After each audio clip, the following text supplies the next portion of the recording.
जय श्री राम, जय बजरंगबली, जय वीरबली हनुमान। आप सभी का स्वागत है आपके अपने YouTube चैनल जय श्री राम 6453 पे।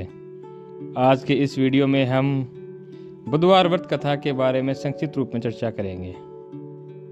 हिंदू धार्मिक मान्यताओं के अनुसार सप्ताह के सभी 7 दिन अलग अलग देवी देवताओं को समर्पित होते हैं। फिर उन्हीं के अनुसार पूजा आराधना की जाती है। बुधवार का दिन सभी देवी देवताओं में सबसे पहले पूजे जाने वाले भगवान गणेश को समर्पित होता है।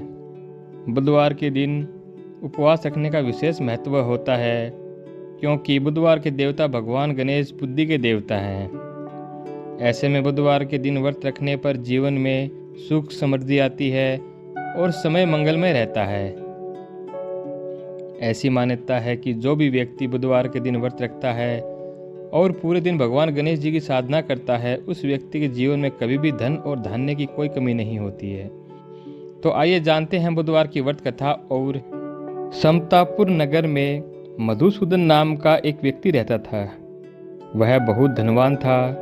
मधुसूदन का विवाह बलरामपुर नगर की सुंदर लड़की संगीता से हुआ था। एक बार मधुसूदन अपनी पत्नी को लेने बुधवार के दिन बलरामपुर गया। मधुसूदन ने पत्नी के माता पिता से संगीता को विदा कराने के लिए कहा। माता पिता बोले, बेटा आज बुधवार है, बुधवार को किसी भी शुभ कार्य के लिए यात्रा नहीं करते हैं। लेकिन मधुसूदन नहीं माना। उसने ऐसी शुभ अशुभ की बातों को न मानने की बात कही। दोनों ने बैलगाड़ी से यात्रा प्रारंभ की। 2 कोस की यात्रा के बाद उसकी गाड़ी का एक पहिया टूट गया। वहां से दोनों ने पैदल ही यात्रा शुरू की। रास्ते में संगीता को प्यास लगी। मधुसूदन उसे एक पेड़ के नीचे बैठाकर जल लेने चला गया। थोड़ी देर बाद जब मधुसूदन कहीं से जल लेकर वापस आया तो वह बुरी तरह हैरान हो उठा, क्योंकि उसकी पत्नी के पास उसकी ही शकल सूरत का एक दूसरा व्यक्ति बैठा था। संगीता भी मधुसूदन को देखकर हैरान रह गई। वह दोनों में कोई अंतर नहीं कर पाई। मधुसूदन ने उस व्यक्ति से पूछा, तुम कौन हो और मेरी पत्नी के पास क्यों बैठे हो?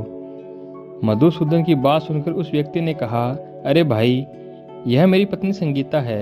मैं अपनी पत्नी को ससुराल से विदा कराकर लाया हूँ, लेकिन तुम कौन हो जो मुझसे ऐसा प्रश्न कर रहे हो?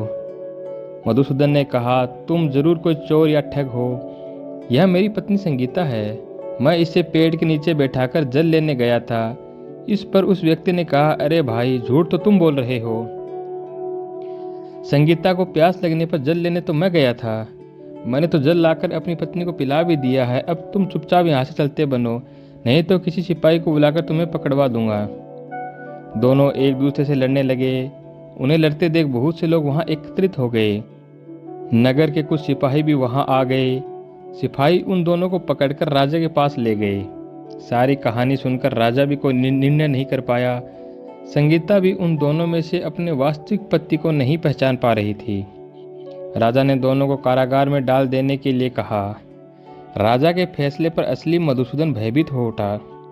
तभी आकाशवाणी हुई, मधुसूदन, तूने संगीता के माता पिता की बात नहीं मानी और बुधवार के दिन अपनी ससुराल से प्रस्थान किया है। यह सब भगवान बुद्ध देव के प्रकोप से हो रहा है। मधुसूदन ने भगवान बुद्ध देव से प्रार्थना की कि हे भगवान बुद्ध देव, मुझे क्षमा कर दीजिए। मुझसे बहुत बड़ी गलती हुई है। भविष्य में अब कभी भी बुधवार के दिन यात्रा नहीं करूंगा और सदैव बुधवार को आपका व्रत किया करूंगा। मधुसूदन के प्रार्थना करने से भगवान बुद्ध देव ने उसे क्षमा कर दिया। तभी दूसरा व्यक्ति राजा के सामने से गायब हो गया। राजा और दूसरे लोग इस चमत्कार को देख हैरान हो गए। भगवान बुद्ध देव की इस अनुकंपा से राजा ने मधुसूदन और उसकी पत्नी को सम्मानपूर्वक विदा किया। कुछ दूर चलने पर रास्ते में उन्हें बैलगाड़ी मिल गई। बैलगाड़ी का टूटा हुआ पहिया भी जुड़ा हुआ था। दोनों उसमें बैठकर समतापुर की ओर चल दिए। मधुसूदन और उसकी पत्नी संगीता दोनों बुधवार को व्रत करते हुए आनंद पूर्वक जीवन यापन करने लगे। इस तरह भगवान बुद्ध देव की कृपा से उनके यहाँ खुशियाँ बरसने लगी। इस तरह जो स्त्री पुरुष विधिवत बुधवार का व्रत करके व्रत कथा सुनते हैं, भगवान बुद्ध देव उनके सभी कष्ट दूर करते हैं।